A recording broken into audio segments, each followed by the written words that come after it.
గతంలో 3 రాజధానులు అన్నప్పుడు అక్కడ ఆందోళన చేస్తున్న మహిళల మీద లాఠీ చార్జీ చేయటము, లేకపోతే పోలీసు నిర్బంధానికి పాల్పడటం ఇవన్నీ తీవ్ర విమర్శలకు, జాతీయ చర్చకు కూడా దారి తీసాయి కదా. మనమేం ఉద్ధరించింది లేదు కదా, కట్టలేదు కదా. 3 అని అది లేదు, ఇది లేదు అన్నట్టు అయిపోయింది కదా. ఇవన్నీ పక్కన పెట్టి ఆ రాజకీయ పాలన పరమైనటువంటి తప్పిదాలు అలా ఉంచి అసలు మహిళలను ఆ విధంగా మాట్లాడడం వల్ల అసలు అమరావతి పరిసరాలే పెద్ద కేంద్రాలుగా ఉన్నాయని వ్యాఖ్యానించటం అన్నది బాధ్యత కలిగిన వాళ్ళు చేయవలసిన పనేనా?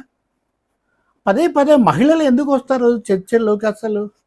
మనం అధికారంలో ఉంటే ఒకటి, లేకపోతే ఒకటే. నాకు బాగా గుర్తు 2023లో పవన్ కళ్యాణ్ జనసేన అధ్యక్షుడు ఆంధ్రప్రదేశ్లో మహిళలు అదృశ్యమవుతున్న వాళ్ళు, మిస్సింగ్ ఉమెన్ ఎక్కువగా ఉన్నారు, 30,000 మంది పైన ఉన్నారు అని ఆయన అన్నప్పుడు ఆ విమర్శ వాలంటీర్ల మీద పెట్టడం పొరపాటు. కానీ మిస్సింగ్ ఉమెన్ అన్నటువంటి కేసు వాళ్ళ గురించి ఆలోచించడంలో ఏం తప్పు లేదని అప్పుడు కూడా విమర్శ. కానీ అప్పుడు మహిళలను అవమానించారు, అది ఇదని ఇదే వైసీపీ వాళ్ళు చాలా తీవ్రంగా చేశారు.